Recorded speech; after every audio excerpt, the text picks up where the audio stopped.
Hi, my name is John, and today I'm going to be making some jerky, and specifically I'm going to be making it out of ground venison. But first I'd like to talk about some of the products that are out there as far as seasoning. I've been making jerky for probably 25 to 30 years, and I've used a number of different products.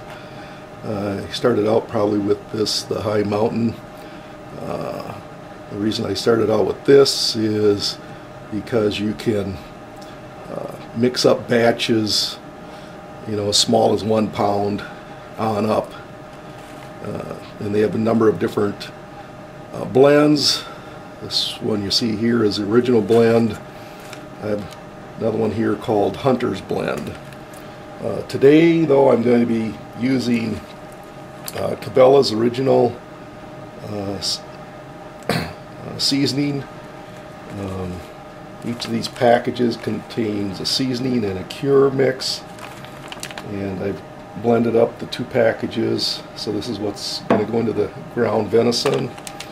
Another product I like is called Backwoods Jerky Seasoning, and it's a product of Lem.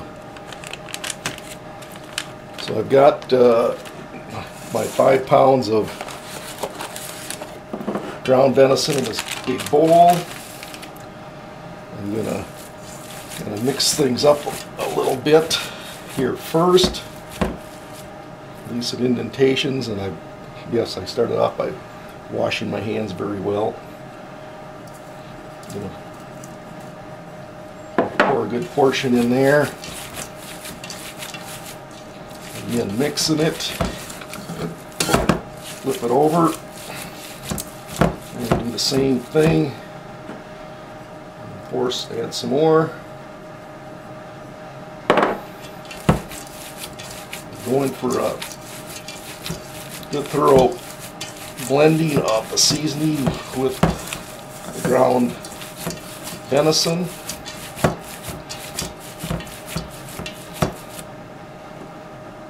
And I think I'll add the rest of it this time.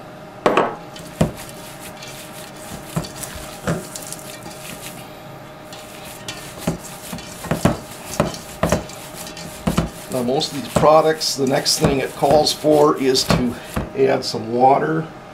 This helps, and this for the Cabela's product, it calls for roughly ½ cup of water. Initially it'll seem kind of juicy, but again, as you mix it in there, it'll actually get kind of a sticky consistency. But again, you can tell as you're doing this that you're really getting a good thorough mixing of the seasoning, and of course you want that in the cure to also completely mix in with the venison.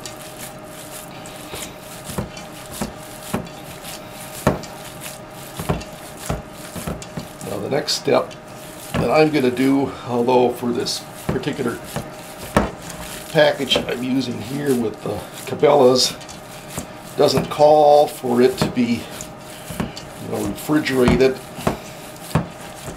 but some of the other ones do call for refrigeration. So behind me I've laid out a big sheet of cellophane. I'm going to move this ball of mixed jerky over there. I'd say it looks like a big wad of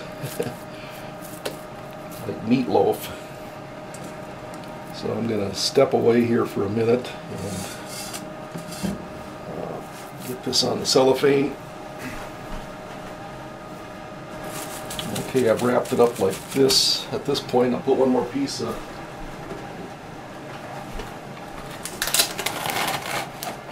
cellophane over it.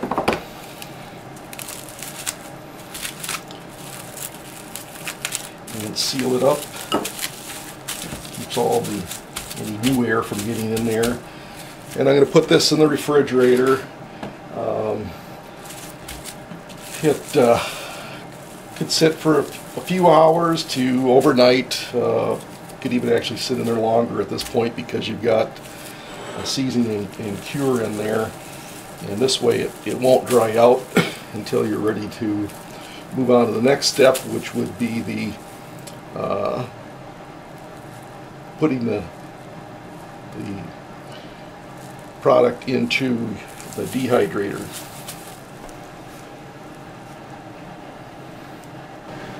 Okay, we're back to begin the next step of the jerky making process, and that's the drying of the meat.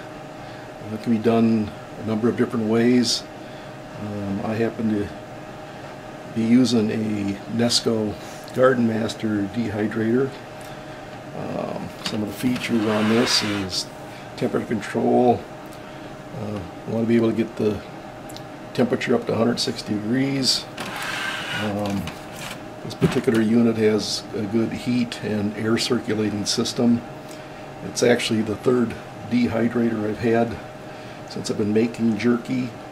I found this to be a very satisfactory unit. You can get additional trays, which I have done. I actually think I have about 12 trays, because besides making jerky, I'll use this to dry apples and have used it to dry tomatoes. It does a really good job for that. But other methods are racks that you can get to put in your oven, and the types of dehydrators out there vary significantly in quality and cost, obviously. This particular unit, I believe, I think it comes with 4 trays initially, and this top piece you can get for around $100, give or take. You might be able to find it on sale. Cabela's sells a very similar unit, but one, again, looking for some temperature control, a unit that's got some good air circulation, and so that's the dehydrator. The next thing is how to get the meat into the dehydrator. I've got my meat out. You already can see that some of the meat is taken off because I've started to stuff my jerky gun or jerky cannon. This is actually a new jerky gun that I've gotten just recently from Cabela's. It was on sale, and it's a very long unit. It's a 15-inch unit. It holds roughly a pound and a half of meat. And again, this is probably the third jerky gun I've had. Original one was just a smaller plastic unit. It eventually cracked. I had and still have a jerky gun that I got from Lem, and it still works. I still have it, but eventually the mechanism that advances the cylinder to push the meat out has started to wear and not grab quite as good. What's interesting about this new unit, which I didn't have on the Lem, was the fact that it's got a funnel device that you can hook up, and then it says, to grab the meat and stick it in here and use this plunger, to pack the meat in, try and get all the air out you can. Prior to that, and I might be able to show you the method I had been using in the past, and now I've got this particular gun ready to go. I'm going to move the meat out of the way here.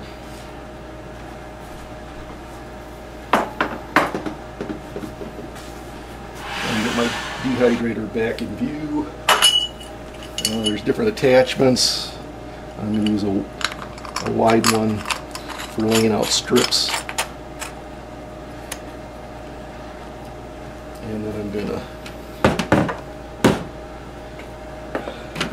take this apart, take the top off. Let's see, by stacking trays. And now the first tray. In fact, I'll take off this first tray and explain the circulation. Air comes up through here, through these middle, and then it'll come out. These go across your meat and down, and again down in these units to recirculate. I like to work near the sink when I do this because this is sticky, and I'm always reaching over here to rinse some of that meat off as I do this process. Okay, here we go. We're laying this out. I'm going to lay out some strips.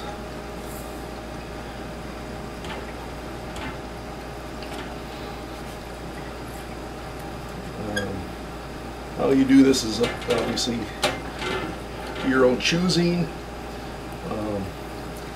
One of the things I've found that is helpful, even though it says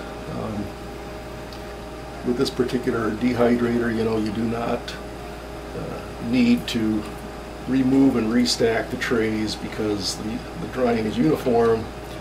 Actually, what I'll do is I'll come back at least after an hour, somewhere 2 to 3 hours at least, and remove the trays, and the meat will have stuck a little bit to the tray itself, so I'll peel it off and flip the pieces over and restack the trays. I've found that with a 5-pound batch of jerky, I will need about 5 trays.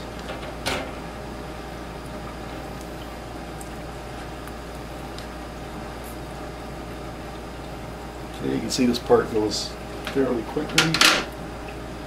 Bring another tray in here and repeat the process.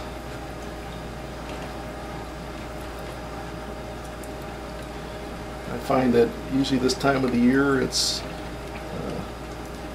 winter time up here in Minnesota, around Christmas time.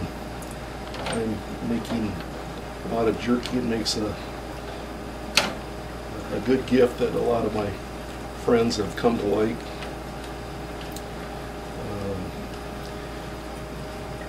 I've sent jerky to friends just about all over the U.S. It's gone to people down in Florida, Georgia, a couple of people in Tennessee, Iowa, Illinois, out to Vermont. And sometimes we jokingly call it, I call it, you know, dog treats. Alright, my gun is empty. I'm going to remove the top, or loosen it. Actually, what I'm going to do first is I'm going to pull my cylinder back. That way it sucks down the meat that was up in that top portion. Oh, I guess it didn't. That's fine. That's okay. And now I want to show you the method I've usually been doing to load these if you don't have this funnel.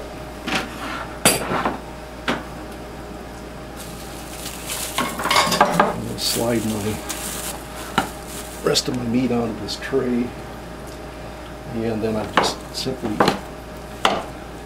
go like this.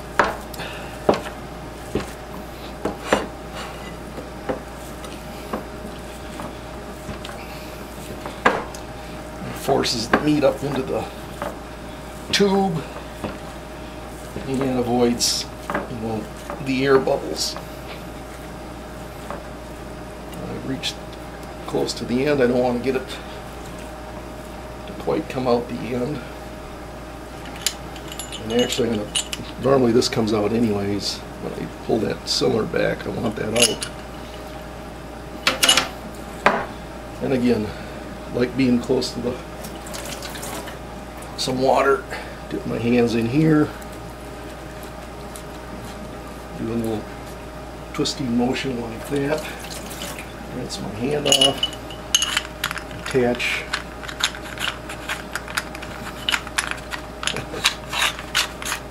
my nozzle, and attach it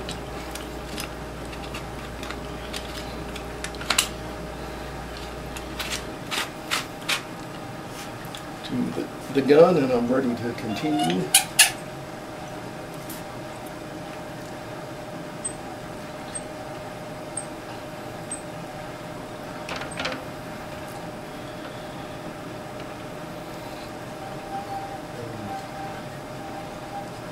Want to spend the time or money with a jerky gun, you actually could make small balls of the meat by hand. And you're going to see I'm going to have to do that anyways with the last little bit, and just make some patties, get your hands plenty wet, and fill them, fill your either your dehydrator like I have here, or your tray that you're going to use in the oven. So you could keep it pretty simple to begin with if you're really not sure, if this is something you want to get into. Your only expense to try and get started would be some trays that you would need to use in the oven, and then picking up, as I would recommend, the high mountain, because you can make smaller batches of, say, 1 pound of jerky, venison, or beef at a time. If you're going to use beef, you're going to want to use as lean as meat as possible. You're probably still going to find that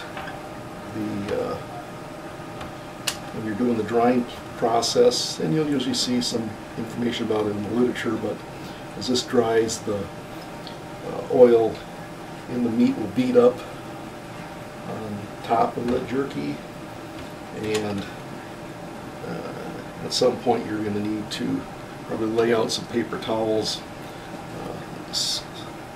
put it on the paper towels and pat it down to remove. Okay, here we're empty again. Loosen, pull that up. Nope, not coming out. Set that there. Okay, yes, it did come out. There we go. And fill it again here.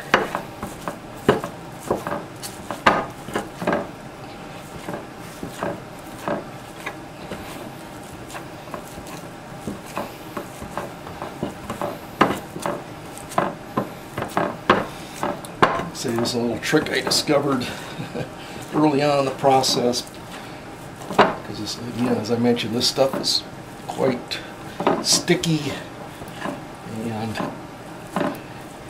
as much as possible, you avoid hand contact.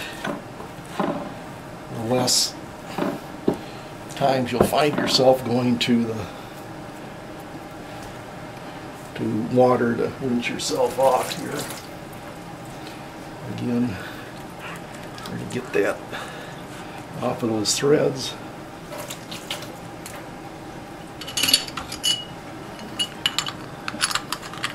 Put the nozzle back on.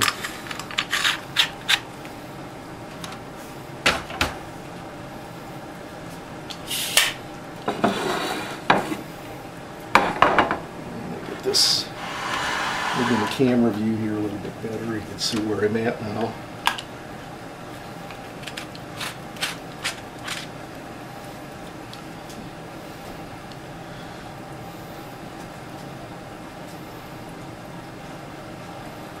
I do.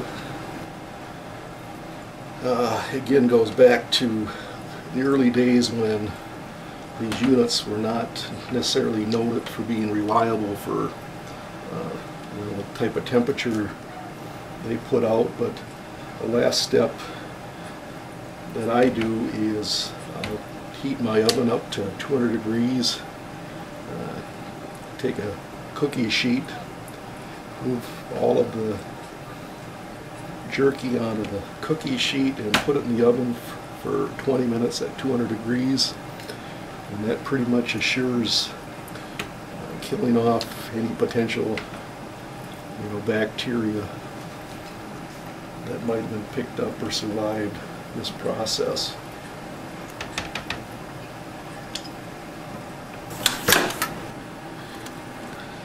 There's that last bit of meat I mentioned.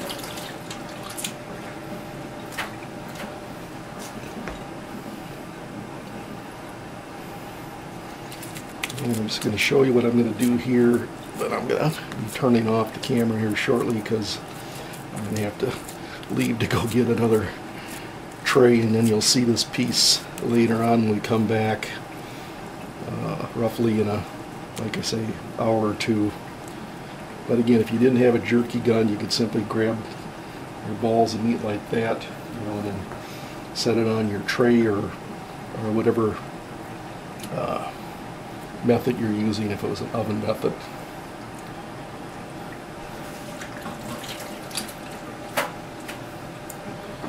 Again, I have to go get a tray for that, but I'll just show you then at this point. This will be ready to go. Put the cover on, flip the switch. Okay, we're back again. The dehydrator's been running for about an hour and a half. I'll check to see how things are progressing, and I'm probably going to flip the meat. Here's that extra tray I added for that one piece. I'm going to pull all the trays off, including the bottom one. And I'm going to restack and flip.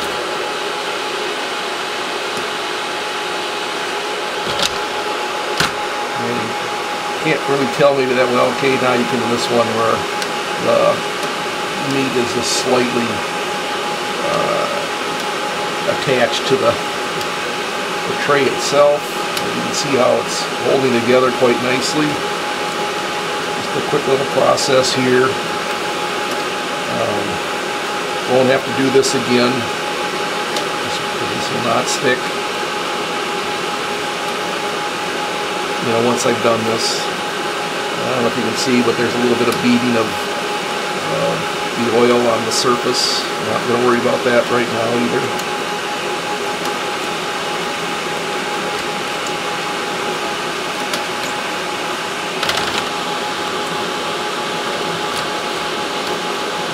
This goes fairly quickly. Not seeing any problems with how things are progressing. Them off because I have had them actually puncture through a vacuum seal bag and lost the vacuum on that bag.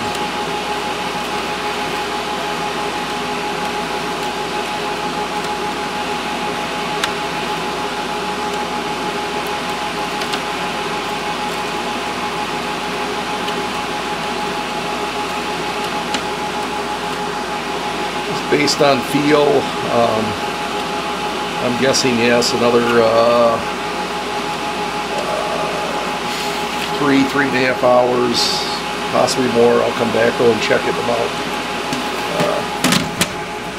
come back and check it in about 3.5 hours and see how they're progressing.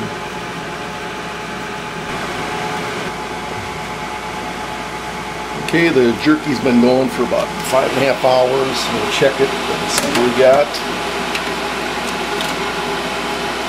Looks really good, actually. It might be a tad even on the dry side, so don't need to do any more drying. Now my next step is to put it on a cookie sheet that I'm going to place in the oven at 200 degrees for 20 minutes.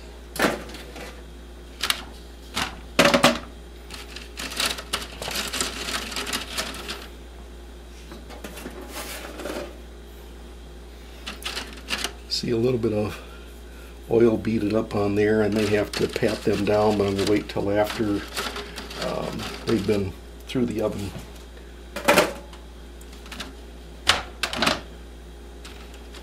And then make that decision.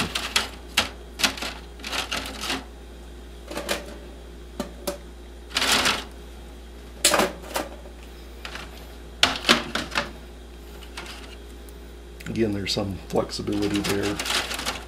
Still, it is possible to over dry and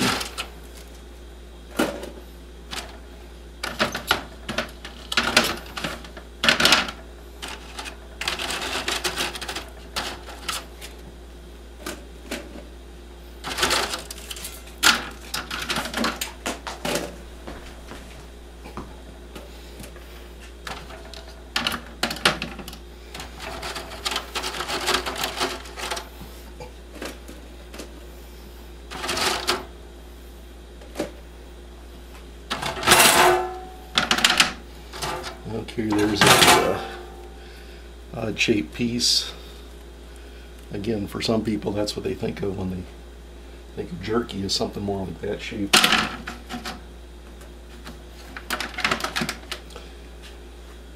So we'll put them in the oven for 20 minutes, and we'll come back and proceed from there.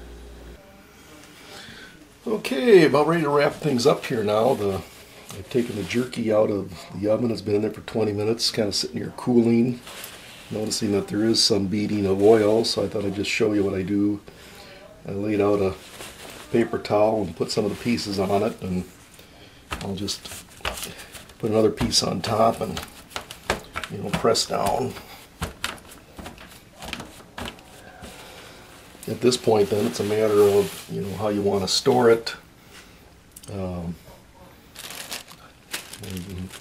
Put some of the smaller pieces in a sandwich bag. If you want to just give to somebody, or you want to take some out hunting with you, or off to work or whatever. Sometimes I use a little bit larger bag. And what you've noticed here is I mentioned, especially if I'm going to do something like this, where this is from an earlier batch I made where I vacuum sealed it.